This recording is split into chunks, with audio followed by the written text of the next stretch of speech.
वगैरे पुराणामध्ये शिवभक्त असलेल्या एका कण्णप्पा नावाच्या व्याधाची कथा येते पा. तो कण्णप्पा काय करायचा? कण्णप्पाची कथा अशी आहे. एका व्याध राजाच्या पोटी, पारधी राजाच्या पोटी जन्माला आलेला तो एक मुलगा, राजाच्या पोटी जन्मलेला पण व्याधाच्या पोटी जन्मलेला, अरण्यामध्ये राहणारा, जंगली लोकांबरोबर विचरण करणारा, तारुण्यात आला. 15-20 वर्षाचं, 20 वर्षाचं त्याचं साधारणपणे वय झालं आणि त्याला असं वाटायला लागलं की बाबा आपण आता या जंगलाचे राजे पुढच्या काळामध्ये होणार. आता युवराज पदावर आपला अभिषेक व्हायला लागला म्हणजे भविष्यातले आपण या जंगलाचे जर राजे असू तर आपल्याला या जंगलातल्या उग्र उग्र प्राण्याचा संहार करता आला पाहिजे. याच्याकरता शिकारीचं ज्ञान असलं पाहिजे. शिकारीचं ज्ञान त्यानं घेतलेलं होतं पण ते असं प्रत्यक्षामध्ये रानात जाऊन शिकार करणं वगैरे तो अजून तो शिकायचा होता. त्याला निशाण कसं साधावं वगैरे वगैरे शिकवलं गेलेलं होतं. कोणतीही शस्त्र कशी चालवावी त्याला माहिती झालेलं होतं. पण प्रत्यक्षात त्या शस्त्राचा वापर करून एखाद्या प्राण्याचा निरोध करणं, एखाद्या प्राण्याला आकळणं, एखाद्या प्राण्याला मारणं त्याला अजून जमलेलं नव्हतं. या कण्णप्पानं विचार केला आपण रानात जावं, एखाद्या प्राण्याची शिकार करून बघावं असं मनात आलं. शिकारीचं ज्ञान तर झालं आहे, कशी आपण पारध करायची हे आपल्याला शिकवलं गेलेलं आहे, पण नेमकी शिकार कशी करायची हे रानात गेल्याशिवाय शिकायला मिळणार नाही. गादीवर पडून एखाद्या माणसाने पोहण्याच्या सगळ्या पवित्र्याचा अभ्यास केला आणि पाण्यात जाऊन तो पडायला लागला, पोहायचा प्रयत्न करायला लागला. पोहता येईल का? पोहता येत नाही. पोहणं शिकायचं असेल तर पाण्यातच पडावं लागतं. शिकार करायची असेल तर रानातच जावं लागतं. अरे घरामध्ये तुम्ही ते निशाण साधनं वगैरे सगळ्याच्या सगळं जरी शिकलेले असाल तरी रानात गेल्याशिवाय काय उपयोग आहे हो? असा विचार करून त्या कण्णप्पाने काय केलं, आपल्या बापाला सांगितलं म्हणे बाबा मला शिकार करायची आणि रानात जाऊ द्या म्हणे. बापाने सांगितलं काही अडचण नाही, आपण पारधीच आहोत, व्याधच आहोत, आपल्या रानात जायचंच आहे, शिकार करायचीच आहे. पण काय कर म्हणे, अजून तुला जंगलाचा परिचय नाही. जंगलामधून फिरत असताना एखादं हिंस्त्र श्वापच जर अंगावर चालून आलं तर त्याचा प्रतिकार कसा करावा, त्याला कसं आकळावं अजून तुला ठाऊक नाही. त्याच्यामुळं तू तरुण आहेस, तडफदार आहेस, तुझ्या अंगात ताकद आहे, तुला शस्त्र कशी चालवावी त्याचं ज्ञानही दिलं गेलेलं आहे. सगळं जरी खरं असलं तरी प्रत्यक्ष रानात गेल्याच्या नंतर हिंस्त्र श्वापद अंगावर चालून आल्याच्या नंतर प्रतिकाराकरता कराव्या लागणाऱ्या योजना याचं अनुभवात्मक ज्ञान तुझ्याकडे नाही.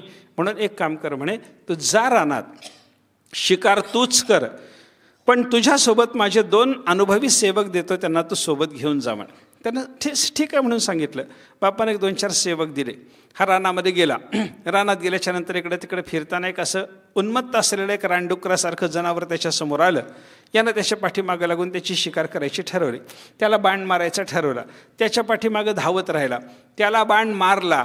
त्याला बाण लागल्याच्या नंतर ते रानडुक्कर जे रानामध्ये इकडे तिकडे पळत राहिलं, त्याच्या पाठीमागं लागून ते पडलं की नाही, मेलं की नाही हे पाहायकरता तो त्याच्या पाठीमागं भरधाव घोड्यानिशी धावायला लागला. धावता धावता बऱ्याच दूरपर्यंत गेला. सोबत आलेले हे जे बापानं दिलेले सेवक होते ते मागं पडले आणि कण्णप्पा एकटा त्या रानडुकराच्या पाठीमागं गेला. जंगलात रस्ता भटकला. आता डुकर काय सरळ सडकेनं पळतं काय हो? ते इकडं तिकडं रानात जेव्हा धावायला लागलं तेव्हा त्याच्या पाठीमागं धावण्यामध्ये याचा रस्ता भटकला गेला. हा रानात कुठं आपण आलो त्याला काही कळेना. एवढ्यात त्याच्या बापानं पाठवलेले सेवक कसे तरी त्याला शोधत त्याचा माग काढत त्याच्यापर्यंत पोचले. रानडुक्कर मेलेलं त्यानं दाखवलं. त्यानं सांगितलं म्हणे माझी शिकार झाली, मी बरोबर याला बाण मारला, याला बाण लागला, हा इथं मरून पडला, हे निश्चित मला कळालं, म्हणजे मला शिकार करता येते. समाधानाची गोष्ट बोलल्याच्या नंतर त्याने सांगितलं वा फार चांगलं झालं म्हणे राजकुमार, फार छान झालं, आता आपण परत चलावं. एक शिकार झाली ना, आता याच्यापेक्षा जास्त शिकार करायचं कारण नाही, आपण तुम्हाला शिकार करता आली एवढं कळालं ना, आता चला घरी चला परत. असं ते सगळे सेवक बोलत असताना त्या कण्णप्पाचं लक्ष समोरच्या एका टेकडीवर असलेल्या मंदिराकडे गेलं. ते मंदिर पाहिल्यापासून त्याच्या मनाला त्या मंदिरात असणाऱ्या देवाच्या संबंधानं पराकोटीचा श्रद्धाभाव निर्माण झाला होता. कसा निर्माण झाला? दैवयोगच बरं का. मागचं काहीतरी पुण्य असेल, पूर्वपुण्य काहीतरी त्याचं फळाला आलं आणि त्याच्यामुळं त्याला तिथल्या देवतेच्या संबंधानं श्रद्धाभाव निर्माण झाला आणि तो म्हणायला लागला ते मंदिर इथून जे मला दिसायला लागले ना ते मंदिर मला काहीतरी माझ्या संबंधातलं वाटतं, तिथं जायचं आणि त्या देवाची सेवा करायचं माझ्या मनामध्ये. कोण आहे? पारधी आहे. आचरण कसं आहे? डुक्कर मारले आत्ता त्यानं. अशा अवस्थेमध्ये त्याला देवाच्या संबंधानं पराकोटीचा प्रेमभाव निर्माण झाला. आणि त्या कण्णप्पानं सांगितलं आपल्याला त्या मंदिरात दर्शनाला जायचं आहे. त्याच्या काय कारण आहे त्या देवाच्या संबंधानं मला प्रेम निर्माण होण्याचं मला माहिती नाही, पण आत्ता ते मंदिर पाहिल्यापासून मला तिथल्या देवतेचं प्रेम निर्माण झालेलं. कोण देव तिथं बसला आहे माहिती नाही. तिथे भगवान महाविष्णू आहेत का भगवान शंकर आहेत, ब्रह्मदेव आहेत, गणपती आहेत, कोण बसलं आहे तिथं मला माहिती नाही, पण त्या मंदिरात असलेल्या देवतेच्या संबंधानं मला प्रेमभाव निर्माण झाला. आपण तिकडं जायचं. या सोबत आलेल्या सेवकाने सांगितलं, वा म्हणे राजकुमार, फार चांगली गोष्ट आहे, भाग्याची गोष्ट आहे. तुमच्याच घराण्यातल्या पूर्वजांनी, तुमच्याच वाडवडिलांनी बांधलेलं हे मंदिर आहे. भगवान शंकराचं मंदिर आहे. आपले पिताश्री जेव्हा रानामध्ये आमच्या येतात तेव्हा आम्ही त्यांच्यासोबत असतो, अनेक वेळेला असायचो. इथं आल्याच्या नंतर या टेकडीवरच्या या मंदिरात जाऊन त्यांनी शिवाचं दर्शन घेतलं नाही असं कधीच घडलं नाही. आले की इथं शिवदर्शनाला ते जातच असतात. आणि हे मंदिर पाहिल्यावर तिथल्या देवतेच्या संबंधानं प्रेमभाव निर्माण झाला असं तुम्ही जर बोलत असाल, पूर्वजाची तुमच्यावर कृपा आहे, देवाची तुमच्यावर कृपा आहे, चला म्हणे दर्शनाला आपण सगळेच जाऊ. हे त्या टेकडीवर आले, मंदिरात गेले, भगवान शंकराचं दर्शन घेतलं.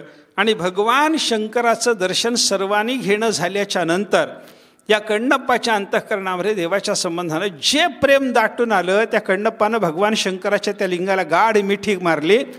आणि मिठी मारून तो कण्णप्पा रडत रडत बोलायला लागला, देवा काय दुर्दशा आहे हो म्हणे तुमची. जगाचे स्वामी तुम्ही, पण तुमच्या मंदिराला दरवाजा नाही. जगाचे स्वामी तुम्ही, पण तुमच्या अंगावरचा पालापाचोळा झाडायला इथं कोणी नाही. जगाचे स्वामी तुम्ही, पण तुम्हाला देवा कोणी आंघोळ घालत नाही. जगाचे स्वामी तुम्ही, जगाला प्रकाश देणारे तुम्ही, पण तुमच्या मंदिरात देवा दिवावात नाही. काय करावं म्हणे, काय करावं. काय करावं असं कण्णप्पा प्रेमानं त्या देवाशी बोलायला लागला. आणि देवाशी बोलता बोलता कण्णप्पानं सांगून टाकलं, देवा आजपर्यंत झालं ते झालं, पण आता मी आलो ना, मी तुमची सेवा करण्याकरता माझं जीवन सगळं समर्पण करतो आणि अखंड तुमची सेवा करतो म्हणे. मी आता तुमची सेवा करणार आहे. कण्णप्पा तिथं देवाची रोज सेवा करायला लागला. 4-2 दिवस गेले आणि हे बापाच्या सोबत दिलेले जे सेवक होते, या सेवकाने सांगितलं की म्हणे महाराज आपल्याला परत गेलं पाहिजे. मंदिरात देवाची सेवा झाली ना, 4 दिवस सेवा केली ना तुम्ही, पाहिजे असेल तर अजून 1 दिवस थांबा ना. त्यांनी सांगितलं नाही म्हणे आता मी इथं थांबणार आहे, तुम्हाला परत जायचं तर तुम्ही परत जाऊ शकता. हे बापानं पाठवलेले सेवक त्याची समजूत घालून थकले आणि हा येत नाही असं दिसलं की ते परत गेले. परत गेल्याच्या नंतर एकटा कण्णप्पा भगवंताची सेवा करायला लागला. आता त्या कण्णप्पाची म्हणजे भिल्लाची देवाची सेवा कशी असणार आहे हो, काय सेवा करीत होता तो, त्याची सेवा कशी होती सांगू. तो काय करायचा, सकाळी उठल्याबरोबर रानात जायचा. रानात गेल्याच्या नंतर त्याचं पहिलं काम एखादं रानडुक्कर मारणं, ते मारलेल्या रानडुकराचं मांस काढणं, ते मांस काठ्यावर शिजवणं, ते भाजून घ्यायचं. ते भाजून घेतलेलं मांस पानाच्या पत्राळीमध्ये गुंडाळायचं, आपल्या बगलेत दाबून धरायचं. देवाला नैवेद्य लागेल ना, याच्याकरता ती सोय म्हणून तो मांसाचा तुकडा त्यानं भाजून घेतलेला असायचा सोबत. त्याच्यानंतर रस्त्यानं इकडं तिकडं जाताना कुठं जर मधमाशाचं पोळं दिसलं तर ते पोळं झाडायचं, एखादा पानाचा द्रोण करून त्याच्यामध्ये तो मध साठवून घ्यायचा. मध मिळाला, शिजवलेलं मांस आपल्याजवळ रानडुकराचं आहे ते घ्यायचं आणि पुढं जाता जाता एखाद्या डबक्यामध्ये त्यानं स्नान करायचं. ते स्नान झाल्याच्या नंतर देवाच्या स्नानाकरता पाणी सोबत घ्यायचं म्हणून चुळेमध्ये पाणी भरून घ्यायचं, तोंडात पाणी भरून घ्यायचं. देवाला स्नान घालायचं, अभिषेक घालायचं म्हणून चुळेत पाणी घ्यायचं. तिथून त्या डबक्यातून बाहेर पडल्याच्या नंतर बेलाचं फुलाचं एखादं झाड जर रस्त्यानं दिसलं तर त्याचं ते बेलफूल तोडणं झाल्याच्या नंतर विस्कटलेल्या केसामध्ये ते सगळं खोचून जमा करून संग्रहित करून घ्यायचं देवाला समर्पण करण्याकरता. जवळ का पिशवी आहे का काय राहणार त्याच्याजवळ, जंगली माणूस, व्याधाचा मुलगा, त्याच्याजवळ काही सामग्री नाही अशी साठवण्याची वगैरे. म्हणून अशा पद्धतीनं बेलफूल जमा करणं झालं, देवाच्या अभिषेकाकरता पाणी तोंडात घेणं झालं, देवाच्या नैवेद्याकरता म्हणून मांसाचा गोळा शिजवून घेणं झालं, मध सोबत घेतला. हे सगळं सोबत घेणं झाल्याच्या नंतर ऐका, तो मांसाचा गोळा बगलेत दाबलेला, तो द्रोण मधाचा हातामध्ये डाव्या हातात धरलेला, उजव्या हातात धनुष्य धरलेलं, त्याच्यावर बाणाची योजना केलेली. कारण रानातून जाताना पुन्हा एखाद्या हिंस्त्र श्वापदाने झडप घातली अंगावर तर काय करा, त्याचा प्रतिकार करण्याकरता म्हणून असा सज्ज धनुष्य धरून, एका हातात ते धनुष्य धरून एका हातामध्ये तो मधाचा द्रोण आणि तोंडामध्ये पाणी वगैरे ही सगळी सामग्री घेऊन कण्णप्पा इकडं तिकडं पाहत पाहत पाहत पाहत शिवालयात यायचा. शिवालयात आल्यावर पहिल्यांदा काम काय? जगद्गुरू शंकराचार्यांनी शिवानंद लहरी नावाच्या त्यांच्या एका ग्रंथामध्ये, लहानसा ग्रंथ आहे, 100-125 श्लोकाचा आचार्यांचा, त्याच्यामध्ये या कण्णप्पाच्या सेवेचं वर्णन केलं आहे. तो सेवा कशी करत होता? मार्गावर्तित पादुका पशुपते हे अंगस्य कूर्चायते. आचार्यांनी काय वर्णन केलं? तो मंदिरात आला, धनुष्यबाण बाजूला ठेवायचा. बाजूला ठेवल्याच्या नंतर पायात त्याच्या जोडे तसेच असायचे. मंदिरात जरी आला तरी जोडे काढून मंदिरात यावं त्याला माहिती नाही. जंगलात फिरून फिरून त्या जोड्याची लक्तरं झालेली, लोंबायला लागलेलं त्याचं कातड असं, आणि अशा त्या जोड्या सकट पायाने त्याने आदल्या दिवशी देवाला समर्पण केलेलं बेलफूल बाजूला करायचं. आचार्य काय वर्णन करतात? मार्गावर्तित पादुका, रस्त्याने ज्या वाहना पायात घालून तो चालून आलेला असायचा. पशुपते हे अंगस्य कूर्चायते, पशुपतीच्या म्हणजे भगवान शंकराच्या अंगावरचा आदल्या दिवशी वाहिलेला बेल, आदल्या दिवशी वाहिलेली फुलं, हे सगळंच्या सगळं कूर्च म्हणजे झाडून काढण्याकरता, म्हणून त्याच्याजवळ केरसुनी कोणती? मार्गावर्तित पादुका. त्याच्याने देवाचं अंग झाडणं झालं. त्या अंग झाडणं झाल्याच्या नंतर देवाला अभिषेक घालायचा. अभिषेक कुठला? हो, गंडूशांब निषेचनम. गंडूश म्हणजे चूळ. त्या गंडूशामध्ये धरून आणलेले जे आंबू म्हणजे पाणी, त्याचं निषेचन करणं म्हणजे देवाच्या अंगावर चूळ भरणं, हा त्याचा देवाला अभिषेक होता. पण त्यानं देवाच्या अंगावर चूळ भरल्याच्या नंतर भगवान शंकराला जो आनंद वाटायचा, त्या आनंदाचं वर्णन करताना आचार्याने सांगितलं, गंडोशांबू निषेचनम पुररिपोहो दिव्याभिषेकायते. त्रिपुरासुराचा नाश करणाऱ्या त्या भगवान शंकराला या कण्णप्पानं त्याच्या अंगावर चूळ भरल्याबरोबर कोणीतरी भक्त महात्मा मला दिव्याभिषेक करतो असं वाटायचं. माणिक्याभिषेकोस्तु, वैडूर्याभिषेकोस्तु असं म्हणून जो अभिषेक केला जातो की नाही, नवरत्नाचा अभिषेक, तसा दिव्य अभिषेक. 4ही समुद्राचं पाणी आणून मला कोणीतरी अभिषेक करतो, स्वर्गंगेचं पाणी आणून कोणीतरी मला अभिषेक करतो, असा आनंद देवाला वाटायचा. कशातून? त्या कण्णप्पानं देवाच्या अंगावर चूळ भरली, त्याच्यातून देवाला एवढा आनंद झाला. आता हे झालं, देवाचं स्नान झालं, अंग स्वच्छ करणं झालं, पहिल्यांदा जोड्यासकट पायानं देवाला साफ केलं, चूळ भरून देवाला अभिषेक घातला. अभिषेक झाल्याच्या नंतर देवाला बेलफूल समर्पण करायचं. कण्णप्पाने काय करावं? देवाच्या अंगावर असं वाकायचं, ओणवं व्हायचं आणि आपल्या केसात ते खोचून आणलेलं बेलफूल सगळं देवाच्या अंगावर टाकण्याच्या निमित्तानं नुसते केस झाडायचे. हो, ते केस झाडल्याच्या नंतर बेलफूल जसं पडत होतं तसं याचे केससुद्धा गळून देवाच्या अंगावर पडत होते. पण देवाला त्याच्यातून आनंद होता, देवाला आनंद होता. कोणीतरी भक्त महात्मा मला नवीन नवीन फुलं आणून देतोय, समर्पण करतोय, असा देवाला आनंद वाटायचा. बरं का, ते बेलफूल समर्पण करणं झालं.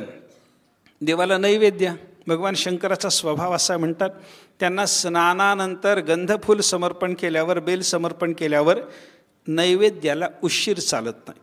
बाकी कोणत्याही देवाला नैवेद्याला वेळ चालतो. पांडुरंगाला नैवेद्य द्यायला वेळ लागला चालतो, शंकराला नैवेद्याला विलंब चालत नाही. लगेच जेवायला पाहिजे त्यांना. मग लगेच जेवायला पाहिजे तर याच्याजवळ काय होतं? हो, त्या आणलेला मध आणि तो मांसाचा तुकडा. जगद्गुरू शंकराचार्य त्याच्या मांसाचं वर्णन करतात, किंचित भक्षित मांस शेष कवलम. बरं का, त्याला काय दिलं? मांस कवल, मांसाचा घास दिला त्यानं देवाला. पण तो कसा? ते मांस कोणाचं? डुकराचं.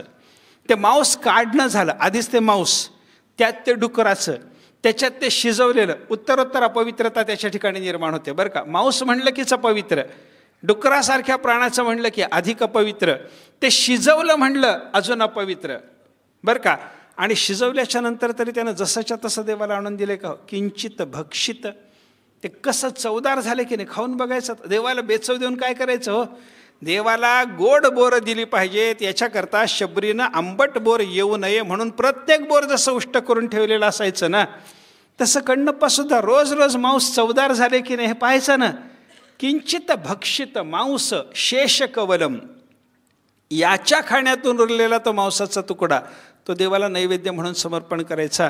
पण देवाला किती आनंद! आचार्य वर्णन करतात, नव्योपहारायते. कोणीतरी भक्त मला रोज रोज नवीन नवीन फराळाचे पदार्थ आणून समर्पण करायला लागला, हा देवाला आनंद आहे. देवाला एवढा आनंद आहे.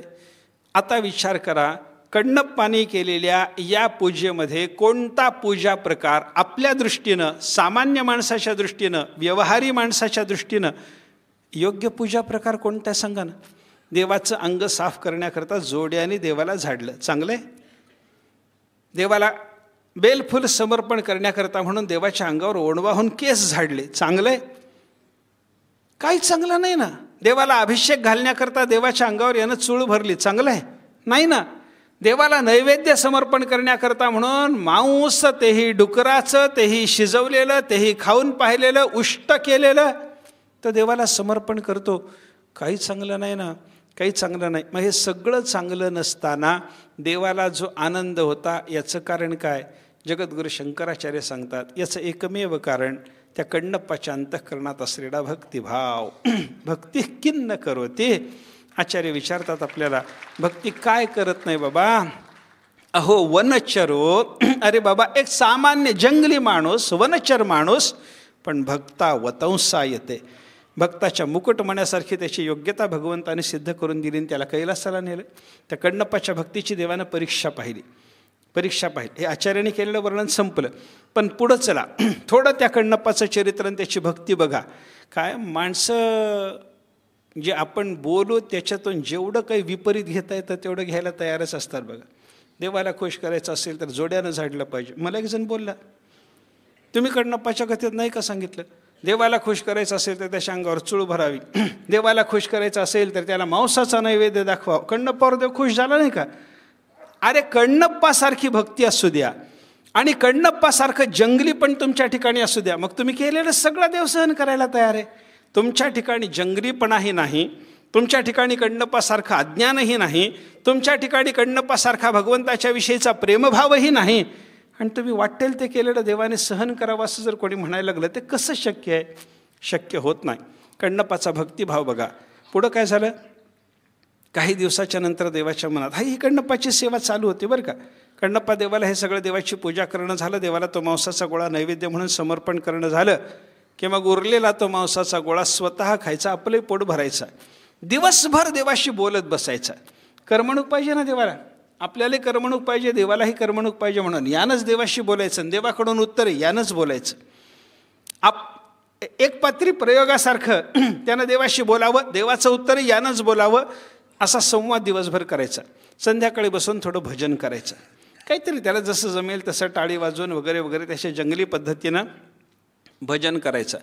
आणि देव झोपले असं म्हणून देवाच्या रक्षणाकरता देवाचं दार मोकळं आहे, मंदिराला दरवाजा नाही, एखाद्या हिंस्त्र श्वापदाने आक्रमण केलं तर देवाला इजा होईल, या भावनेनं हातात धनुष्य बाण घेऊन मंदिराच्या समोर रात्रभर पहारा द्यायचा, रात्रभर पहारा द्यायचा. ही त्याची भक्ती होती. आणि असं होता होता देवाने एका दिवशी त्याची परीक्षा पाहायचं ठरवलं. काय केलं देवाने? तो सकाळी उठून स्नान करून ही सगळी पूजा सामग्री त्याच्या पद्धतीनं आणायला जेव्हा जंगलात गेला ना, तो जंगलातून परत येईपर्यंत परमात्म्याने एक लीला रचली. देवाच्या डाव्या डोळ्यातून रक्त गळायला लागलं. त्या मंदिरातल्या शिवलिंगाला असं ते नाक, कान, डोळे वगैरे असं कोरलेलं होतं. ते डोळ्यातून रक्त गळतं असं कण्णप्पाला दिसलं आल्या आल्या.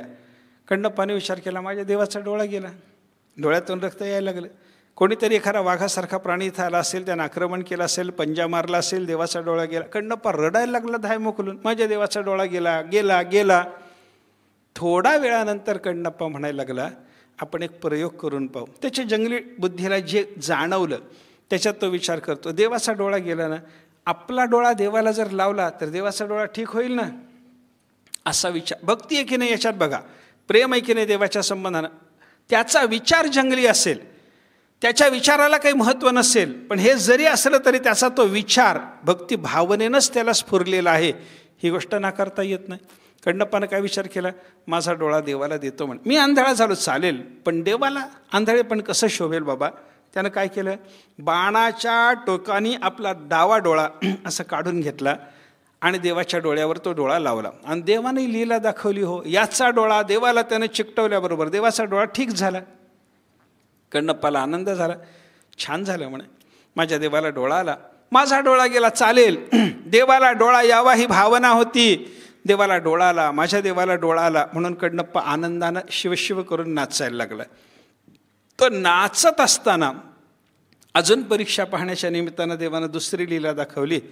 उजव्या डोळ्यातून रक्त सुरू झालं. कण्णप्पा म्हणायला लागला, अरे माझ्या देवाचा हाही डोळा फुटला, आत्तापर्यंत दिसलं नव्हतं पण आता हाही फुटलेला दिसायला लागला, काय करू? आता मला उपाय माहिती झाला म्हणे. आपला डोळा देवाला दिला की देवाला डोळा येतो, देवाला दिसायला लागतं, मला माहिती झाले. आता दुसरा डोळा काढतो आणि देवाला समर्पण करतो. कण्णप्पा समोर बसला देवाच्या, बाण घेतला, आपला डोळा काढायचा, पण तो डोळा काढताना कण्णप्पाच्या लक्षात असं आलं की अरे हा डोळा काढल्याच्या नंतर हा आधीच गेलेला असल्यामुळं हा दुसराही काढला की मी आंधळा होणार, आणि मी आंधळा झाल्यावर देवाच्या कोणत्या डोळ्याच्या जागी आपल्याला हा डोळा लावायचा आहे आपल्याला दिसणार नाही. मग काय करा, कुठे आपल्याला हा काढलेला डोळा लावायचा हे कळाय करता काहीतरी आपल्याजवळ खूण असली पाहिजे. काय खूण? कण्णप्पाने जोड्या सगट पाय देवाच्या डोळ्यावर दाबून धरला आणि मग डोळा काढून इथं लावायचा आहे. ही जंगली बुद्धी आहे, त्याला काय करता, स्थूल बुद्धी आहे त्याची, पण भक्तिभावना केवढी आहे, प्रेम केवढं आहे त्याच्यातलं विचारात घ्या.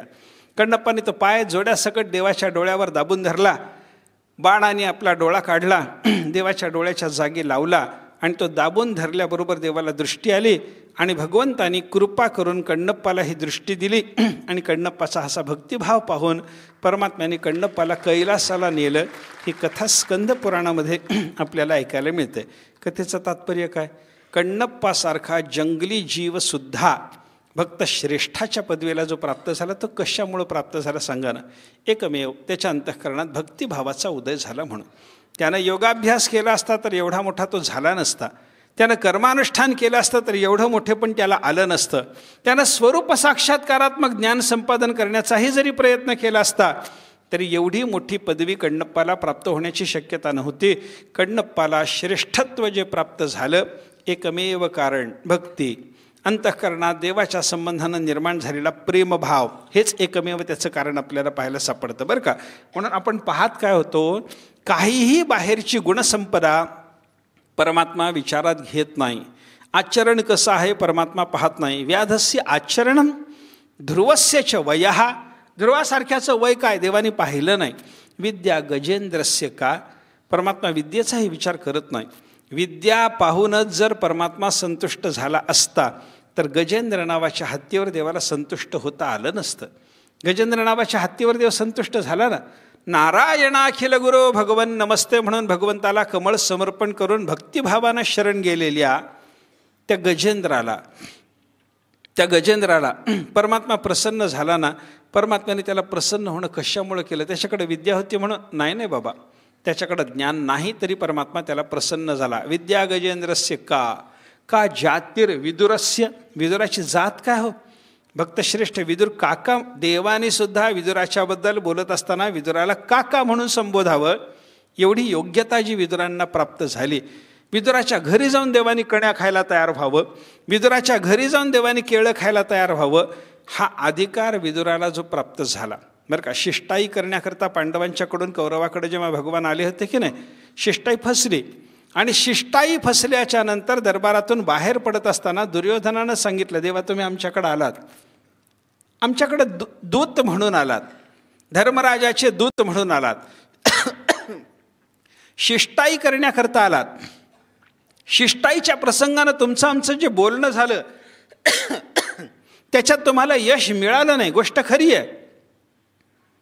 पण आता आपलं बोलणं संपलं ना, हा व्यवहार संपला ना, आता आपल्या नात्याचा विचार करून माझ्याकडे जेवण करावं ना देवा तुम्ही.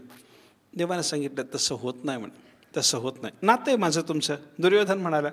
दुर्योधनाची लक्ष्मणा नावाची मुलगी भगवान श्रीकृष्ण परमात्म्याच्या जांबवतीच्या पोटी जन्मलेल्या सांब नावाच्या मुलाला दिली होती. देवाचा मुलगा, दुर्योधनाची पोरगी, लग्न झालेलं, सख्खे व्याही आहेत दोघं एकमेकाचे. आणि त्या व्याहीपणाचा विचार करून दुर्योधन म्हणायला लागला, देवा नात्याचा विचार करा, माझी विनंती आहे तुम्हाला, जेवा ना माझ्या घरी. भगवंताने सांगितलं नाही म्हणे. का जेवत नाही देवा? निमंत्रणाशिवाय कुठं दुसरीकडे जेवायची सवय नाही म्हणे आपल्याला. देवाची भाषा आहे बरं का. मी निमंत्रणाशिवाय आगंतुकीने जेवायला जात नाही म्हणे. जेवायला जात नाही. जेवायला नाही. जेवून आलात का देवा? नाही, जेवूनही आलो नाही म्हणे. जेवूनही आला नाहीत, माझ्याकडे जेवतही नाहीत. देवा जेवायचं आहे की नाही तुम्हाला? इथंच जेवणार आहे म्हणे. कुठं? हस्तिनापुरातच जेवणार आहे. अरे माझ्याच गावात जेवता, माझ्याकडे नाही नाही, तुमच्याकडे जेवत नाही म्हणे. तुम्हाला दुसऱ्यांनी कोणी निमंत्रण दिले का ज्याच्याकडे तुम्ही जेवायला जाणार? माझ्याकडे का जेवत नाही? मी निमंत्रण दिलं नाही म्हणून. आणि तुम्ही ज्याच्याकडे जेवायला जातो म्हणता याच गावात जेवायला जाणार ना? हो, इथंच जाणार आहे. मग या गावात तुम्हाला कोणी निमंत्रण दिले का दुसऱ्यांनी? ज्याच्याकडे तुम्ही जाणार त्यानं तुम्हाला निमंत्रण दिलं, त्यानंही निमंत्रण दिलं नाही. मग मीही निमंत्रण दिलं नाही, त्यानंही निमंत्रण दिलं नाही. मी निमंत्रण दिलं नाही म्हणून माझ्याकडे जेवायचं नाही, आणि त्यानं निमंत्रण न देता त्याच्याकडे जेवायचं, असं का? देवाने सांगितलं, स्वतःच्या घरी जेवायला जायला निमंत्रणाची गरज नाही. स्वतःच्या घरी जेवायला जायचं असेल निमंत्रणाची गरज नाही. सकाळी तुम्ही घरातून बाहेर पडता, कधी बायको तुम्हाला हात जोडून म्हणते का, जेवायला इथंच यायचं बरं? असं झालंय का? झालंय का कधी? कधी होत नाही, कधी होत नाही. तरी आपण घरीच जातो की नाही जेवायला? का? निमंत्रणाची गरज नसते ना. आपल्या घरी जेवायला जायला निमंत्रणाची गरज नसते. देवाने सांगितलं, मी माझ्या घरी जेवायला जाणार. तुमचं घर देवा? हस्तिनापुरात 16,108 राण्यांतली एक राणी इथं आणून ठेवली का कोणी? देवाने सांगितलं, तसं नाही. माझं घर आहे, ते तुमचंच होतं, पण तुम्ही ते आपलं म्हणत नाही. माझं घर, माझं मला कळतं, म्हणून मी त्या घराला माझं घर म्हणतो. कोणाच्या घरी? विदुराच्या घरी जाणार आहे म्हणे जेवायला. विदुराच्या घरी जाणार. विदुराच्या घरी जाणार म्हटल्यानंतर दुर्योधन म्हणतो, त्या भिकाऱ्याच्या घरी काय आहे म्हणे? काय त्या विदुराच्या घरी? कशा करता देवा तुम्ही त्याच्याकडे जेवायला जाण्याचा निर्धार करता? अरे, ते आमच्या वडिलाकडे मंत्री म्हणून होते, गोष्ट खरी आहे, पण विदुर काकांनी मंत्रीपदाचा त्याग केलेला असल्यामुळे ते जंगलात राहतात सध्या. ऐश्वर्याने भरलेलं मंत्र्याचं घर, एवढं मोठं सन्मानाचं प्राप्त झालेलं मंत्रीपद विदुर काकांनी सोडून दिलं होतं. का सोडलं? महाभारतात त्याच्याही कारणाची मीमांसा फार छान आहे. धृतराष्ट्राच्याकडे मंत्री म्हणून काम करत असताना विदुर काकांनी 3 प्रसंगात धृतराष्ट्राने सल्ला विचारल्यावरून त्यांना सल्ला दिला होता. या प्रसंगात मी कसं वागू सांग विदुरा. विदुराने सांगितलं, असं वागा, हे करा, असं करा. आणि विदुराचा सल्ला धृतराष्ट्राने ऐकला नाही. 3ही वेळेला नुकसान झालं. धृतराष्ट्राचंही नुकसान झालं, कुटुंबाचं नुकसान तर झालंच झालं, राष्ट्राचंही नुकसान झालं. आणि आपण मंत्रिपदावर असताना, आपण दिलेला सल्ला राष्ट्राच्या कल्याणाचा असताना, तो सल्ला ऐकला तर राष्ट्राचं कल्याण झालं असतं हे निश्चित असताना, हा सल्ला आपल्या राजाने ऐकू नये हे त्या मंत्रिपदावर असलेल्या विदुराला सहन झालं नाही. त्याने सांगितलं, तुम्ही ऐकणार नसाल, राष्ट्राचं वाटोळं होणार असेल, नको आपल्याला मंत्रिपद. सोडून दिलं, त्याग केला, मंत्रिपदाचा त्याग केलेला. आता मंत्रिपदाचा त्याग केल्याच्या नंतर मंत्र्याचं घर, ते राजीनामा दिल्यानंतरही काही दिवस राहता येतं, हे आत्ताच चालू झालं. तेव्हा कुठलं आलं हो? राजीनामा दिल्याबरोबर ते घर रिकामं करावं लागलं. घर रिकामं केलं. विदुराजवळ आहे काय? संपत्ती दुसरी काहीच नाही. मग काय करा? जंगलामध्ये एक झोपडी निर्माण केली, पर्णकुटी. त्या पर्णकुटीमध्ये विदुर राहायला लागले. काय काम करायचं तिथं? अखंड भगवंताच्या भजनाशिवाय धंदा नाही. विदुराची बायको सुलभा, अत्यंत धर्मनिष्ठ, अत्यंत पतिनिष्ठ, अत्यंत भगवननिष्ठ. दोघांनी मिळून तिथं भजन करत राहावं, देवाचं चिंतन करत राहावं. अयाचित वृत्तीनं दोघं जगायला लागले. कोणालाही काहीही कधीही न मागता जे काही कोणीतरी त्यांच्या घरी आणून दिलं असेल तेवढ्यावर उपजीविका करायची. आणि अयाचित वृत्तीचं कसं? न मागता, न याचित ते अयाचित, न मागता आलं तेच खायचं. आणि त्याचं असं पुन्हा, जे न मागता घरी आलेलं आहे ना, ते त्या दिवशीच संपवायचं. दुसऱ्या दिवशी करता संग्रह करायचा नाही. आणि त्याच्यामुळे किती अडचण जात असेल विचार करा.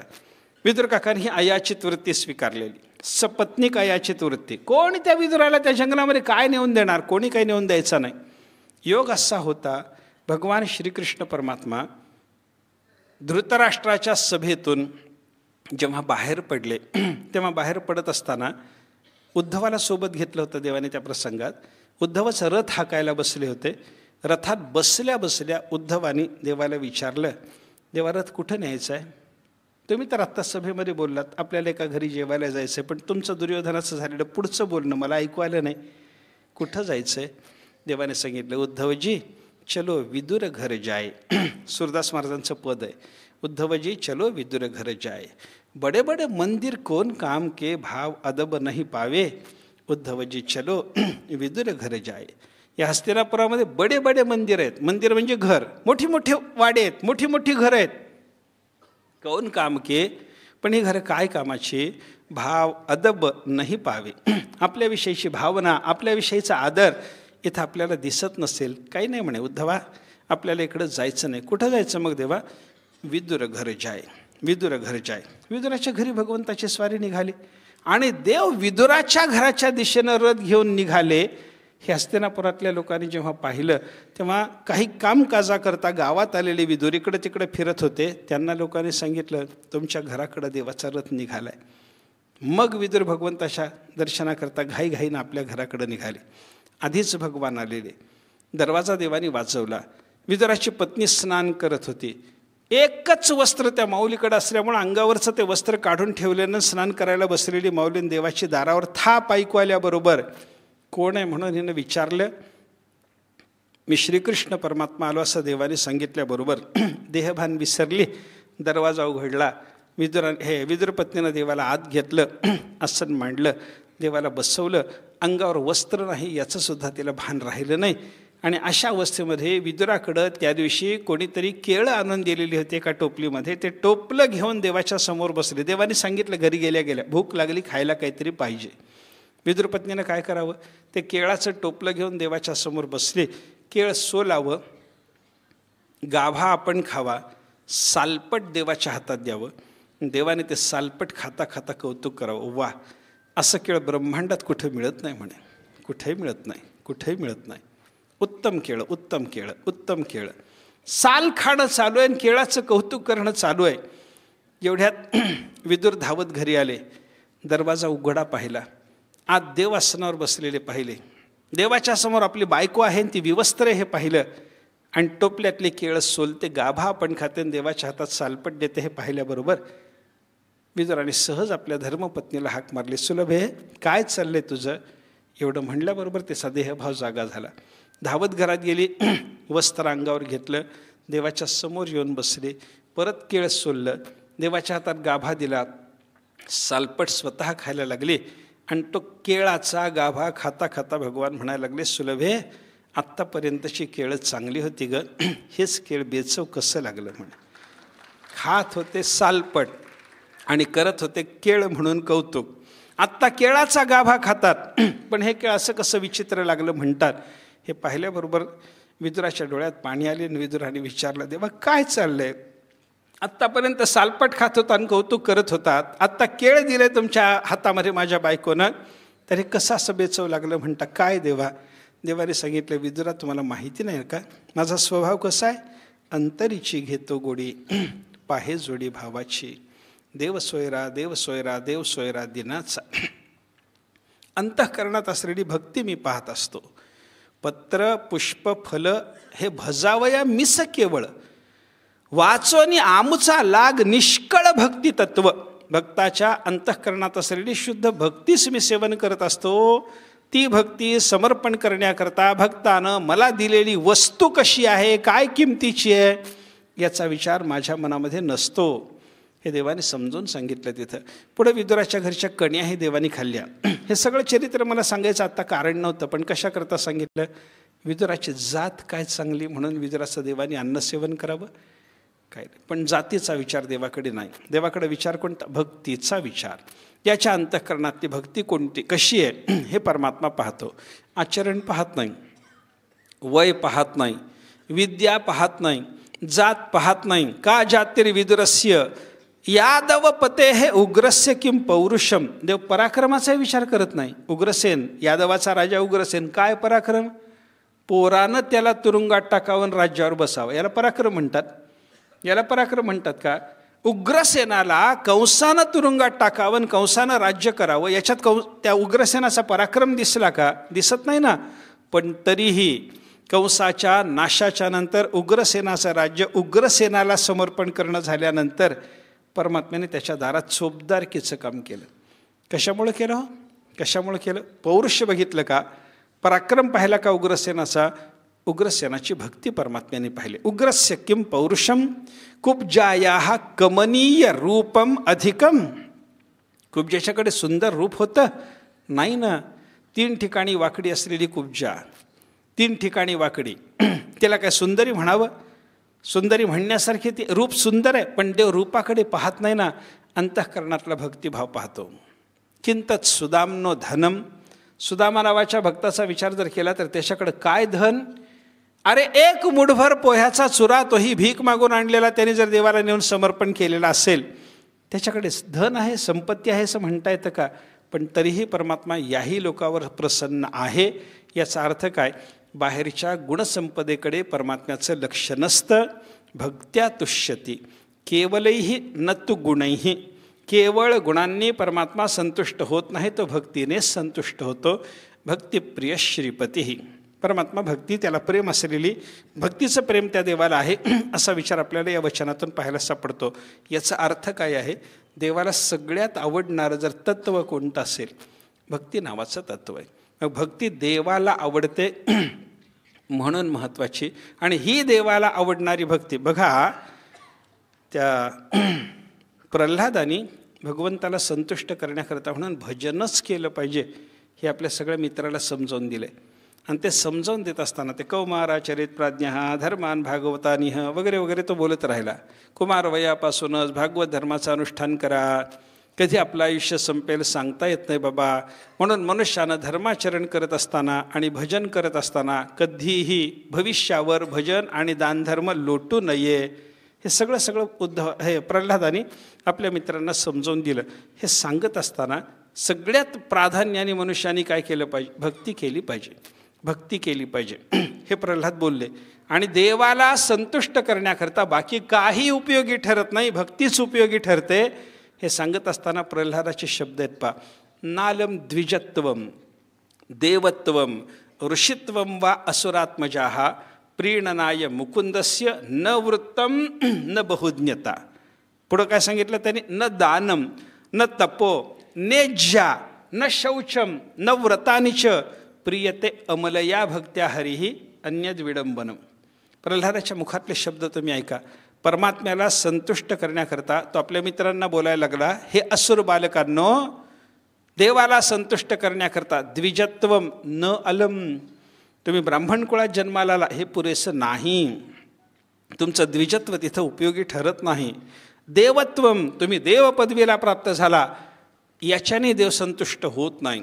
ऋषित्वम, तुम्ही ऋषी पदवीला प्राप्त झाला, द्रष्टे पण तुम्हाला प्राप्त झालं, एवढ्यावरूनही देव तुम्हाला संतुष्ट होत नाही, प्रसन्न होत नाही. न वृत्तम, तुमचा सदाचार उपयोगी पडत नाही. न बहुज्ञता, तुम्हाला खूप ज्ञान आहे, एवढ्यावरून देव तुम्हाला संतुष्ट होतो असं नाही. मग न दानम, फार मोठं दान केलं म्हणून परमात्मा प्रसन्न झाला असे नाही. न तपहा, खूप मोठी तपश्चर्या केली त्याचाही उपयोग नाही. न शौचम, पावित्र्य संपादन केलं, पवित्र आचार पाळला, पवित्र विचार ठेवला, एवढ्यानंच देव संतुष्ट होतो असंही नाही. मग व्रतवैकल्याने तसंही नाही. मग प्रियते अमलया भक्त्या, निर्मल भक्तिभाव तुमच्या अंतःकरणात असला की त्या साधनाने परमात्मा प्रसन्न होतो. अन्यत विडंबनम, बाकी भक्ती रहित असलेली ही साधनं कितीही मोठ्या प्रमाणात तुम्ही केली तरी ती विडंबना बाबा, त्याच्याने परमात्मा संतुष्ट होत नाही. हे प्रल्हादाचं बोलणं ऐका. आत्ता आपण पाहिलेला व्याधस्य आचरणम या श्लोकातला विचार ऐका. कण्णप्पा नावाच्या भक्तावर परमात्म्याची झालेली प्रसन्नता आणि त्याचं आचरण याचा काही मेळ बसत नाही, हे सगळं पहा. आणि या सगळ्या चिंतनातून आपल्याला एकच गोष्ट लक्षात घ्यायची आहे, जया भक्तीची येतुली प्राप्ती. अशी ही भक्ती महत्त्वाची असल्यामुळं पराकोटीची भक्ती ज्या महात्म्याला प्राप्त झालेली आहे त्याला भक्तीच्या प्राप्तीच्या योगानं काय वाटतं? कैवल्या ते परवते सर म्हणते. तो महात्मा मोक्षाला सुद्धा बाजूला सरायला सांगतो. ती भक्ती ज्या महात्म्याला प्राप्त झाली त्या महात्म्याची काय अवस्था असते याचा विचार जे 3 सूत्रातून नारदाने सांगितलं असं आपण म्हणलं होतं ना, त्याचा विचार मी सांगत होतो. यल्लब्ध्वा पुमान सिद्धो भवती, ही भक्ती प्राप्त झाली असताना महात्मा सिद्ध स्थितीला प्राप्त होतो. अमृतो भवती, तो अमृतत्वाला प्राप्त होतो. तृप्तो भवती, त्याला निरंकुशा तृप्ती प्राप्त होते वगैरे वगैरे विचार त्याच्या संबंधातला थोडासा आपण पाहिला. त्या महात्म्याला सिद्धता मिळते, याचा अर्थ मोक्ष मिळतो. त्याला सिद्धता मिळते याचा अर्थ त्याला भक्ती मिळते. त्याला सिद्धता मिळते याचा अर्थ त्याला अणिमादी सिद्धी मिळतात. आणि अणिमादी सिद्धी त्याला प्राप्त व्हायला लागले याच्यावर थोडीशी शंका आल्याच्या नंतर रामकृष्ण परमहंसदेवाने सिद्धी म्हणजे काय याचा अर्थ सांगितला. त्या भक्त महात्म्याला हृदयाचं मार्दव प्राप्त होतं. हृदयाचं मार्दव ही सगळ्यात मोठी सिद्धी आहे. आणि त्याच्याकरता त्याने दिलेलं उदाहरण मी काल सांगितलं होतं. तांदूळ असेपर्यंत कडक आहे, पण तो तांदूळ शिजवून सिद्ध झाला. हा शब्द ऐका त्यांचा. तांदूळ शिजवला म्हणजे सिद्ध झाला, पकवला गेला, शिजवला गेला की मग त्याच्या ठिकाणी नरमाई येते ना. ही पकवण्याच्या योगानं तो सिद्ध झाल्यावर त्याच्या ठिकाणी निर्माण होणारी नरमाई म्हणजेच सिद्धी आहे. आणि ही सिद्धी भक्त महात्म्याला प्राप्त झालेली असते. भक्त महात्मा किती नरम असतो. लीन तरी सकळांच्या तळा. तुकाराम महाराजांनी सांगितलं लीन तरी सकळांच्या तळा. बरं का, हां, सगळ्याच्या तळाला मी आहे, सगळ्यापेक्षा मी लहान आहे, अशा भावनेमध्ये भक्त महात्मा असतो. हे जर चिंतन आपण लक्षात घेतलं ना तर भक्त महात्म्याला सिद्धी प्राप्त झाली याचा अर्थ त्याला नरमाई आली. त्याच्यानंतर अमृत झाला. अमृत झाला म्हणजे काय त्याच्याबद्दल आपण बराच विचार वेगळ्या वेगळ्या पद्धतीने केला होता. अमृत होणे याचा एक अर्थ आपण केला. त्या भक्त महात्म्याला माधुर्य प्राप्त होतं. माधुर्य कशाने आलं? मधुर असलेल्या भगवंताच्या अखंड नाम गायनानं आलं. मधुर असलेल्या अखंड भगवंताच्या कथा गायनानं आलं. कथाही मधुर आहे, देवाचं नामही मधुर आहे. गोड तुझे रूप, गोड तुझे नाम, संतांनी त्याचं वर्णन. मधुराधिपते हे अखिलम मधुरम. वल्लभाचार्य सांगतात मधुराचा अधिपती असलेला परमात्मा, त्याच्या ठिकाणी असणाऱ्या सगळ्याच गोष्टी मधुर आहेत. सगळंच मधुर, देवाचं सगळं मधुर. त्या मधुराधिपतीचं सतत चिंतन नामगायन करण्याच्या योगानं, गोड असलेलं देवाचं नामसेवन करण्याच्या योगानं या भक्त महात्म्याला अमृतत्व म्हणजे अमृतासारखं माधुर्य त्याच्या जीवनाला प्राप्त झालेलं असतं. नाम किती गोड, संतांनी वर्णन फार चांगली केली. ते एक चैतन्य महाप्रभूच्या परंपरेतलं एक चिंतन आहे पहा. नाम किती गोड आहे त्याच्याबद्दल त्यांनी वर्णन केलं. तुंडे तांडविनी रतिम वितनुते, तुंडावली लब्धये कर्णाकरोड कदंबिनी, विजनते कर्णार्बुदेभ्य स्पृहाम. चेतः प्रांगण संगिनी विजनते सर्वेंद्रियाणां कृतिम, नो जाने जनिता कियद्भिरमृतैः कृष्णेति वर्णद्वयी. त्यांनी वर्णन केलं श्रीकृष्ण इति वर्णद्वयी. कृष्णाच्या नामामध्ये असलेली ही जी वर्णद्वयी, कृष्ण हे जे दोन अक्षर आहेत यांनी सिद्ध झालेले हे जे कृष्ण नाम आहे, कियद्भिरमृतैः जनिता नो जाने. ही दोन अक्षरं किती अमृत एका ठिकाणी आणून घोळून तयार केलेली आहेत माहिती नाही म्हणे. कारण किती गोड आहे हे नाव. त्याचं वर्णन करताना त्याने सांगितलं हे नाव आपल्या मुखामध्ये जर यायला लागलं, नृत्य करायला लागलं, तर त्या नावाच्या माधुर्याच्या योगानं असं जीवाला वाटायला लागतं की एका मुखाने हे नाम गाऊन माझं समाधान नाही, म्हणून मला तुंडावली मिळावी. अनेक तोंड मिळावीत, मुखावली मिळावी, हजारो मुख मला यावीत आणि मला देवाचं नाव घेता यावं. कर्ण आक्रोड कदंबिनी. कर्णाच्या आक्रोड म्हणजे अंगणामध्ये या नामाचं जर नृत्य सुरू झालं, म्हणजे कानाच्या अंगणात हे नाव आलं म्हणजे कानावर आलं, तर काय करतं? अनेक कानाची इच्छा निर्माण करतं. हजारो कान मला मिळावेत आणि हे भगवंताचं नाव मला ऐकता यावं. चेतः प्रांगण संगिनी. आणि आपल्या अंतःकरणाच्या प्रांगणामध्ये हे भगवंताचं नाम आलं म्हणजे नामाचं चिंतन सुरू झालं. मनात नामाचं चिंतन सुरू झालं तर काय करतं हे नाम? विजनते सर्वेंद्रियाणां कृतिम. सर्व इंद्रियाच्या ठिकाणी कृतार्थता हे नाम निर्माण करतं. असं हे नाम मधुर आहे, असं मधुर आहे. हे चैतन्य महाप्रभूच्या परंपरेतलं चिंतन आहे नामाच्या माधुर्याच्या बद्दलचं. दुसरं एक असंच चिंतन आहे ते जगन्नाथ पंडिताचं आहे. त्या जगन्नाथ पंडितांनी मणिमंजुषा एक लहानसा त्यांचा ग्रंथ आहे. मणिमंजुषा म्हणजे तो काही ग्रंथ रचायचा म्हणून त्याने रचलेला नाही. जगन्नाथ पंडितांनी स्फुट अशा अनेक श्लोक रचायला सुरुवात केली. गोड श्लोक. जगन्नाथाच्या श्लोकासारखे माधुर्य साहित्यामध्ये दुसऱ्याच्या श्लोकाच्या ठिकाणी दिसणार नाही. गोड श्लोक रचायला सुरुवात केली आणि असे चांगले श्लोक रचून जगन्नाथ पंडित ते कोणातरी राजाला भेट म्हणून पाठवायचे. राजा त्यांचा सन्मान करायचा आणि ते श्लोक राजाकडे गेले म्हणजे प्रसिद्ध झाले की इतर पंडिताच्या कानावर गेल्यानंतर त्या पंडितांनी ते श्लोक दुसऱ्या कोणातरी राजाकडे न्यायचा आणि हा श्लोक माझा आहे म्हणून सांगायला सुरुवात केली. काव्यचौर्य, वाङ्मयचौर्य हा जो प्रकार असतो की नाही तो सुरू झाला. म्हणजे जगन्नाथ पंडिताला सालोमालो भेटलेच होते, तुकाराम महाराजालाच भेटले असं नाही. ते लोक असे विद्वान लोक काही दुसरीकडे ते श्लोक न्यायचे माझा श्लोक म्हणून सांगायला लागले. मग जगन्नाथाने काय केलं, जगन्नाथाने ते सगळे श्लोक एकत्रित केले आणि एक आपला एक श्लोक हे एक ग्रंथ एक लहानसा तयार केला. सगळे श्लोक स्फुट श्लोक एका ठिकाणी करून मणिमंजुषा म्हणजे श्लोकाच्या रूपाच्या रत्नाची ही पेटी म्हणून त्याने एक लहानसा ग्रंथ तयार केला आणि त्याच्यात शेवटी लिहून ठेवलं आहे की नालायक लोक माझ्या श्लोकरूपी रत्नाची चोरी करायला लागले म्हणून ते श्लोक चोरीला जाऊ नयेत म्हणून ही मंजुषा पेटी निर्माण करून या ग्रंथात मी ते श्लोक साठवलेले आहेत म्हणे. बरं का, त्या मणिमंजुषेमध्ये त्यांनी भगवंताच्या नामाचं माधुर्य सांगितलं. त्यांनी काय केलं आहे, आपल्या जीवाशी संवाद केला. आपल्याच जीवाला जगन्नाथ बोलायला लागले. जीवाला विचारतात ते, जीवा काय अनेक ठिकाणी फिरलास आजपर्यंत? हो. इहलोकातही अनेक ठिकाणी फिरलास? हो. परलोकातही गेलास? हो. इथं तिथं तुला अनेक मधुर वस्तू चाखायला मिळाल्या जीवा? होय. पण ते जीवा एकदा सांग ना म्हणे, हे सगळे मधुर पदार्थ तुला चाखायला जरी मिळालेले असले तरी कृष्ण या नामाचं जे माधुर्य आहे ते तुला दुसऱ्या कोणत्या पदार्थात इहलोकात किंवा परलोकात दिसलं का रे? त्यांच्या जीवाने नाही म्हणून त्यांना उत्तर दिलं. असा तो श्लोक आहे. त्यांनी वर्णन काय केलं बघा. मृद्विका रसिता, ती जीवाला विचारायला लागले मृद्विका रसिता. मृद्विका म्हणजे द्राक्ष. द्राक्षाचा रस घेतला जीवा तू? जीवानी हो म्हणून सांगितलं. सीता समशिता, सीता म्हणजे साखर, ती खाल्लीच जीवा तू? खाल्ली म्हणे. सीता समशिता. स्फीतंच पीतम पयहा, पयहा म्हणजे दूध, स्फीतम म्हणजे निरस दूध, हे निरस दूध प्यालाच जीवा तू? ती गोडी तुला बघा. हे सगळे गोड पदार्थ आहेत पण प्रत्येकाचा स्वाद वेगळा आहे. गुळा साखरे मालयाचे हे बांधे तरी एकाचे रसाचे परी स्वाद गोडीचे आन जैसे.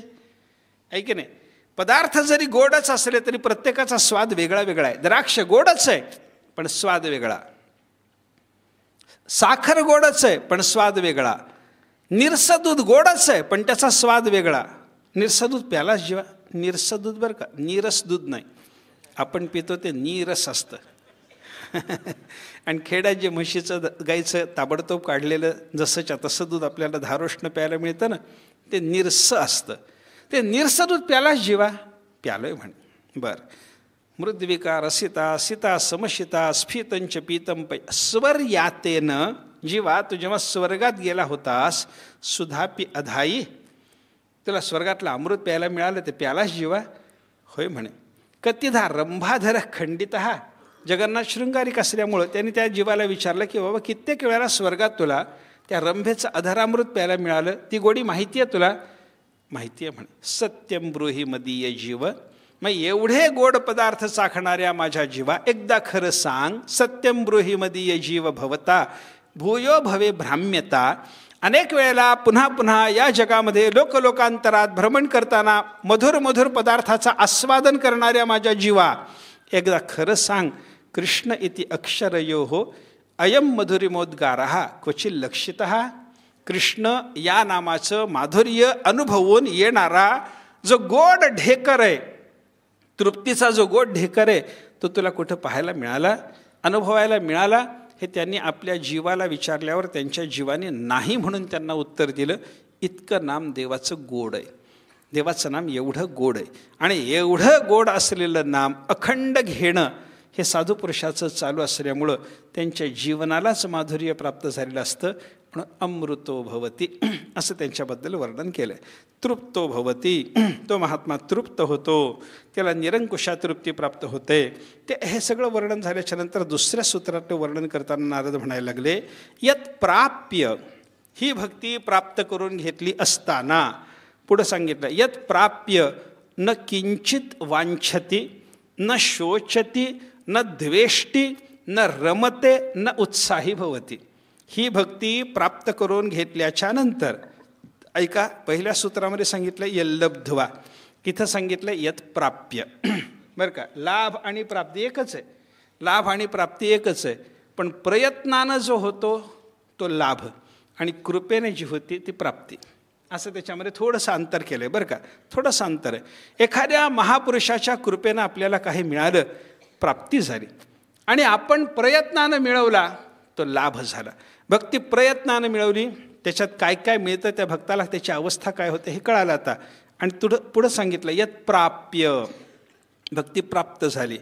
कशानं प्राप्त झाली? भक्ती कशी कशी प्राप्त होते? 3 पद्धतीनं प्राप्त होते. पहिला प्रकार सांगितला, उत्तराधिकारात भक्ती प्राप्त होते. म्हणजे एखादा भक्त आहे, त्याच्या पुढं ती भक्तीची परंपरा चालू राहते. तुकाराम महाराजाला विचारा ना, तुकाराम महाराजांना ही भक्ती कशी प्राप्त होते? सहज वडिला होती सेवा, म्हणून पूजितो या देवा. या परमात्मा पंढरीनाथाची पूजा सेवा मी का करतो? वाडवडिलापासून ही सेवा चालू आहे म्हणून. माझ्या वडिलाची मिरासी गा देवा तुझी चरण सेवा पांडुरंगा. माझ्या बापदात्याची मिरासी देवा तुझ्या चरणाची सेवा करणं. वतनामुची मिरास पंढरी, विठोबाची घरी नांदणूक. नामदेवराय बोलले. ह्या सगळ्या संत महात्म्यांनी सांगितलेल्या या चिंतनातून वाड वडिलांनी हा सेवेचा ठेवा जतन करून ठेवला, म्हणून उत्तराधिकारामध्ये एखाद्या महात्म्याला तो प्राप्त होतो, एखाद्याला गुरुकृपेनं प्राप्त होतो, आणि एखाद्याला साधनानुष्ठानानं प्राप्त होतो. कसा का होईना, हा भक्तीचा ठेवा ज्याला प्राप्त झाला बरं का, त्याला काय होतं? न किंचित वांछती. त्याच्या अंतःकरणामध्ये कोणत्याही प्रकारची अपेक्षा राहत नाही. ज्ञान झालं, अपेक्षा नाही. आणि भक्ती प्राप्त झाली तरी त्या महात्म्याच्या अंतःकरणात कोणत्याही प्रकारची अपेक्षा राहत नाही. काही त्या भक्त महात्म्याला नको वाटतं, काही नको वाटतं. काहीही भगवान द्यायला तयार असला तरी तो भक्त महात्मा नको म्हणतो. ते कपिलाचार्याने आपल्या मातेला जो उपदेश केला त्याच्यात सांगितले पा, सालोक्य सार्ष्टी सामीप्य सारूप्य एकत्वमप्युत दीयमान न गृह्णन्ति विना मत्सेवनं जनाः. जनाः म्हणजे भक्तजनाः. माझे भक्तजन, त्या भक्तजनाला सलोकता मुक्ती, सार्ष्टी म्हणजे समान ऐश्वर्य मुक्ती, स्वरूपता मुक्ती, जी कोणती मुक्ती तुम्ही मानाल ती जरी समर्पण केली, दीयमानं न गृह्णन्ति, ते देवाने सहज रीतीनं त्यांना ते द्यायला सुरुवात केली तरीपर्यंत हे भक्त महात्मे घेतच नाहीत म्हणे, घेतच नाहीत. मग काय घेतात? विना मत्सेवनं न गृह्णन्ति, माझ्या सेवेशिवाय दुसरं काही घ्यायला तयार नाहीत. म्हणजे काय? भगवंताची सेवा भक्ती तेवढी त्यांना पाहिजे. आणि जोपर्यंत मनुष्याच्या अंतःकरणातून मला हे पाहिजे ते पाहिजे अशी भोगाची किंवा मोक्षाची अभिलाषा दूर होत नाही, तोपर्यंत त्याला खऱ्या भक्तीचा लाभही होत नाही म्हणे. ते हरिभक्ती रसामृत सिंधूमध्ये वर्णन केले पा श्रीरूप स्वामीने. त्यांनी सांगितलं, भुक्ती मुक्ती स्पृहा यावत पिशाची हृदय वर्तते, तावत भक्ती सुखस्यास्य कथमभ्युदयो भवेत. भुक्ती मुक्ती स्पृहा, भोगाची इच्छा, मोक्षाची इच्छा ही पिशाची जोपर्यंत मनुष्याच्या हृदयामध्ये राहते तोपर्यंत भक्तिरसाचा आविर्भाव हृदयामध्ये कसा व्हायचा? तावत भक्ती सुखस्यास्य कथम अभ्युदयो भवेत. मनुष्याच्या अंतःकरणात भक्ती निर्माण होण्याकरता कोणतीच अपेक्षा नसावी लागते, कोणतीही अपेक्षा. आणि खरा जो भक्त असतो ना, तो आपल्या अंतःकरणामध्ये कोणत्याही प्रकारची अपेक्षा अभिलाषा नाही हे व्यक्त करतच असतो. मला काय पाहिजे? तुकाराम महाराजाचा पहिलाच अभंग बघा की गाथेतला. महाराजांनी काय सांगितलं? देवा मला काय पाहिजे? समचरणदृष्टी विटेवरी साजरी, तेथे माझी हरी वृत्ती राहो. माझ्या अंतःकरणाची वृत्ती देवा तुमच्या चरणाजवळ राहिली पाहिजे. हे सोडून काहीतरी मागा असं देवाने सांगितलं. महाराजांनी काय सांगितलं? आणि कन्न लगे माईक पदार्थ, तेथे माझे आर्त नको देवा. कोणताही माईक पदार्थ नको. अरे इहलोकातलं नको असेल हो, ब्रह्मदेवाचं पद देतो. ब्रह्मादिक पदे दुःखाची शिराणी, तेथे दुश्चित्त जणी जडो देसी. नको देवा, ते नको. याचा अर्थ काय झाला? काहीही नको म्हणतात. आणि हे काहीही नको म्हणणं कशामुळं? भक्तितत्वाचा हृदयात आविर्भाव झालेल्या महात्म्याला याच्यातलं काहीही नको असतं. म्हणून ते दिव्यपराध क्षमापण स्तोत्रात येतं पहा, न मोक्षस्याकांक्षा भवविभव वांछापि च न मे, न विज्ञानापेक्षा शशिमुखी सुखेच्छापि न पुनः. ऐके नाही, न मोक्षस्याकांक्षा, माझ्या हृदयामध्ये मोक्षाची अपेक्षा नाही. भव विभव वांछापि च न मे, भव म्हणजे जगामध्ये असलेल्या वैभवाची वांछा अपेक्षा तीही माझ्या अंतःकरणामध्ये नाही. न विज्ञानापेक्षा, मला ज्ञानाचीही अपेक्षा नाही. शशीमुखी सुखेच्छापी न पुन्हा, संसारातल्या कोणत्याही प्रकारच्या सुखाची अपेक्षा माझ्या मनामध्ये नाही. हे भक्त बोलला ना, याचा अर्थ काय? भक्ती प्राप्त झाल्याच्या नंतर त्याच्या अंतःकरणामध्ये कोणत्याही प्रकारची भावना, कामना येतच नाही. वस्तूचीही कामना येत नाही आणि व्यक्तीचीही कामना येत नाही. काही काही त्याच्या मनामध्ये येत नाही. कसं बघा, आपल्या अंतःकरणामध्ये जर कामना निर्माण झाली, म्हणजे आपण भक्ती करतो, एक गोष्ट लक्षात घ्या, आपण भक्ती करतो आणि भक्ती करून आपल्याला सांसारिक पदार्थाची कामना निर्माण व्हायला लागली, तर आपली भक्ती देवाची झाली की सांसारिक पदार्थाची झाली? सांसारिक पदार्थावर प्रेम आपलं गेलं ना, मग देवावरचं प्रेम कमी झालं ना. याच्यासाठी म्हणून देवावरचं प्रेम बाधित होऊ नये, याच्यासाठी म्हणून अन्य व्यक्ती किंवा अन्य वस्तू यांच्या ठिकाणी कोणत्याही प्रकारची आपली अभिलाषा जाऊ नये.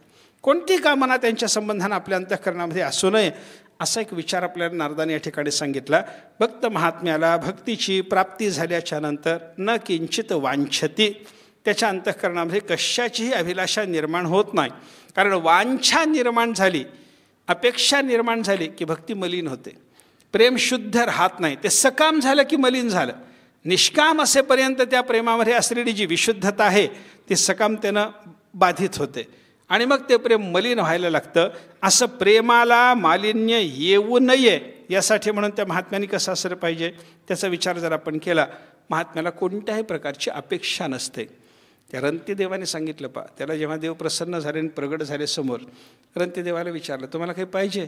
न कामयेहम गतिम ईश्वरात पराम अष्टर्धियुक्तम ही अपुनर्भवम वा. मला अष्टमहासिद्धीच्या ऐश्वर्यासहित मोक्ष जरी दिला देव, नको नको, त्याची मला कामना नाही. ईश्वरात पराम गतिम न कामये, ईश्वरापेक्षा मोठा सन्मान मला प्राप्त व्हावा असं तुला करतो, तुला मी ही पदवी देतो, नको देवा म्हणतात रंतीदेव. काही नको. म्हणजे भक्ताच्या अंतःकरणामध्ये कोणत्याही प्रकारची सांसारिक पदार्थाच्या संबंधानं कामना नसते, हे सांगण्याकरता इथं सांगितलं गेलं. यत प्राप्य न किंचित वांछती. पुढं ऐका, न शोचती. भक्ताच्या अंतःकरणामध्ये कोणत्याही प्रकारचा शोक नसतो. माणसाला जो शोक असतो बहुतेक गत वस्तूच्या संबंधानं शोक निर्माण होतो बरं का. गत वस्तूच्या भूतकालीन वस्तूच्या संबंधानं मनुष्याच्या अंतःकरणात शोक निर्माण होतो, पण महात्म्याच्या अंतःकरणामध्ये असा शोक निर्माण होतच नाही. त्याला काय आहे, न शोच. ते गीतेतलं चिंतन जर आपण पाहिलं तर गतासून अगतासूश्च नानुशोचंती पंडिता. बरं का, भगवंताने तत्त्वज्ञानाला उपदेश करत असतानाच अर्जुनाला सांगितलं, अर्जुना शोक करू नको. काय या सगळ्याबद्दल शोक करायला लागलास? आणि बड्या ज्ञानाच्या गप्पा मारतोस म्हणजे आमच्याशी. अरे पंडिता गतासून अगतासूश्च न अनुशोचंती. अर्जुनाला देवाने सांगितलं, अर्जुना खरा शहाणा, खरा आत्मज्ञानी पुरुष जर असला तर जे जिवंत आहेत किंवा जे मेलेले आहेत कोणाबद्दलही तो शोक करत नाही. तिथला शोकाचा विचार जर आपण केला तर भूतकालीन व्यक्तीबद्दलही शोक आहे आणि वर्तमानकालीन व्यक्तीबद्दलही शोक आहे. कारण अगतासू म्हणजे जिवंत असलेले, त्यांच्याबद्दलही काही लोकांना शोक निर्माण होतो की नाही. अरे जे जिवंत आहेत पण तुमच्या मनासारखे वागत नाहीत, जे जिवंत आहेत पण तुम्हाला त्रासदायक आहेत, त्यांच्याबद्दलही मनुष्याच्या अंतःकरणामध्ये शोक निर्माण होतोच की नाही. आणि जे मेलेले आहेत ते जर गुणवान असतील तर गुणवान असून मेला की शोक निर्माण होतो, आणि दुर्गुणी असून जिवंत राहिला की त्याच्या संबंधाने शोक निर्माण होतो. हे दुर्गुणीच्या संबंधानं आपल्या अंतःकरणात असलेला जो शोक आहे हा वर्तमानकालीन जीवांच्या बद्दलचा शोक आहे, आणि सद्गुणीच्या बद्दल ते मेल्याच्या नंतर निर्माण होणारा जो शोक आहे तो भूतकालीन व्यक्तीच्या बद्दलचा शोक आहे. पण कोणताही शोक भक्ताच्या अंतःकरणाला स्पर्श करत नाही. त्याचं कारण काय, आनंद रूप असलेला परमात्मा त्यानं आत्मत्वानं प्राप्त करून हृदयात साठवला. आता त्याला दुसऱ्याच्या संबंधानं दुसरी वस्तू नाहीच आहे, दुसरं काही त्याला दिसतच नाही, दुसरी व्यक्ती त्याला दिसतच नाही. पाहे तिकडे बाप माय विठ्ठल आहे रखुमाई, अशीच त्या महात्म्याची अवस्था झालेली असल्यामुळं त्या महात्म्याला कोणत्याही कारणाने शोक निर्माण होत नाही. बरं का. काय गत्त वस्तूच्याबद्दल शोक करण्यामध्ये मूर्खपणा ठरतो.